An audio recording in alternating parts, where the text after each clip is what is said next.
Paris ರಾಜನ ರಾಜ್ಯ Romeo Juliet ಪ್ರೇಮಕತೆ. ಪರಿಸ್ ಖೇಂಗ್ ರೋಮಿಯೋ ಜುಲೈಟ್ ಕನ್ನಡ ಸ್ಟೋರಿ. ಒಂದೊಮ್ಮೆ ದೂರದ ಯುರೋಪ್ ನಾಡಿನಲ್ಲಿ ಪ್ಯಾರಿಸಿಯಾ ಎಂಬ ಸುಂದರ ರಾಜ್ಯವಿತ್ತು. ಅಲ್ಲಿ ಹೂಗಳು, ಅರಮನೆಗಳು, ದೀಪಗಳು ಎಲ್ಲವೂ ಕನಸಿನ ಲೋಕದಂತೆ ಹೊಳೆಯುತ್ತಿವೆ. ಆ ರಾಜ್ಯವನ್ನು ರಾಜ ಪ್ಯಾರಿಸ್ ಎಂಬ ಜ್ಞಾನಿ, ನ್ಯಾಯಪ್ರಿಯ, ಜನಪ್ರಿಯ ರಾಜನು ಆಡಳಿತ ಮಾಡುತ್ತಿದ್ದ. ರಾಜ ಪ್ಯಾರಿಸ್ಗೆ ಇಬ್ಬರು ನೆರೆ ರಾಜ್ಯಗಳು ಇತ್ತು. ಒಂದು ಮಾಂಟ್ಯೂಗ್ ರಾಜ್ಯ, ಎರಡು ಕ್ಯಾಪ್ಯುಲೆಟ್ ರಾಜ್ಯ. ಈ ಎರಡೂ ರಾಜ್ಯಗಳ ನಡುವೆ ಹಲವಾರು ವರ್ಷಗಳಿಂದ ದ್ವೇಷ, ಜಗಳ, ಪೈಪೋಟಿ ನಡೆಯುತ್ತಿತ್ತು. ಜೂಲಿಯೆಟ್ ಕ್ಯಾಪ್ಯುಲೇಟ್ ರಾಜಕುಮಾರಿ. ಕ್ಯಾಪ್ಯುಲೇಟ್ ರಾಜ್ಯದ ಸುಂದರ, ಜಾಣ, ನಯವಾದ ರಾಜಕುಮಾರಿ ಜೂಲಿಯೆಟ್. ಅವಳ ಸೌಂದರ್ಯ ಮತ್ತು ಕರುಣೆ ಬಗ್ಗೆ ಪ್ಯಾರಿಸಿಯ ರಾಜ್ಯದಲ್ಲೂ ಕತೆಗಳು ಹರಡಿದ್ದವು. ರೋಮಿಯೋ ಮಾಂಟ್ಯೂಗ್ ರಾಜ್ಯದ ಯೌವನ ರಾಜಕುಮಾರ.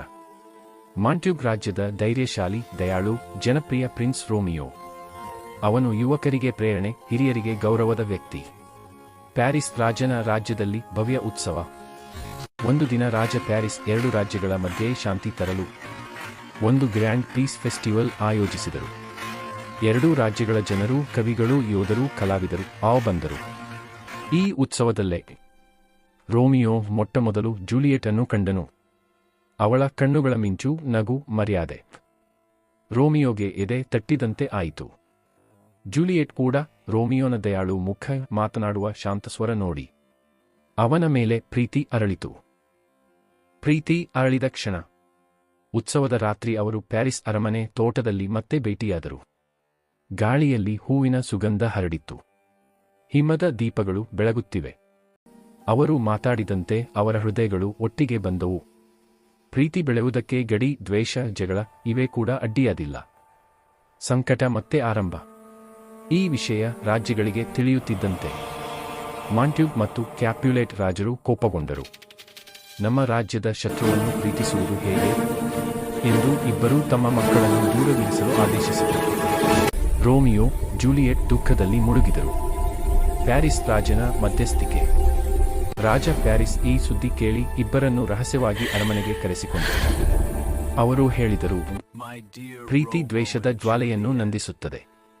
ನಿಮ್ಮ ಹೃದಯಗಳನ್ನು ನೋಡುವಾಗ ಎರಡು ರಾಜ್ಯಗಳ ಭವಿಷ್ಯ ಬೆಳಗುತ್ತದೆ.